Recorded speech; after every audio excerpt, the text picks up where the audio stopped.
আসসালামু আলাইকুম। সকালের শুরুটা গোছালো হতে হলে আগে বিছানাটাই ঠিকঠাক করা দরকার। পরিষ্কার বিছানা মানেই ফ্রেশ একটা সকাল।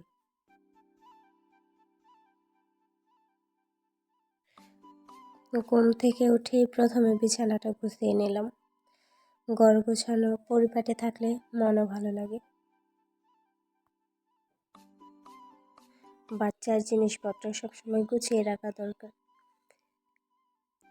ঘর পরিপাটি পরিষ্কার পরিচ্ছন্নতা করে রাখলে ঘরও সুন্দর লাগে আর মনটাও ভালো লাগে, শরীরও খুব পাতলা লাগে। ওষুধগুলো সুন্দর মতো সাজিয়ে রাখলাম যাতে সময় মতো সহজেই পাওয়া যায়। এখন দিনের বাকি কাজগুলো শুরু করব। তোমরা সকালবেলা কী কী কাজ করো অবশ্যই কমেন্টে জানাও। আমার সকালটা এভাবেই কাটে। রাতের বেলা খাবারের পর থালাবাটি গোলায় জমে থাকে, তো এবার সব ধুয়ে পরিষ্কার করে রাখবো যাতে রান্নার সময় আমার থালাবাটিগুলো নিয়ে কোনো ঝামেলায় পড়তে না হয়।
গ্রামের সকালে গ্রামীণ পদ্ধতিতে আমার কাজগুলো আপনাদের কেমন লাগলো?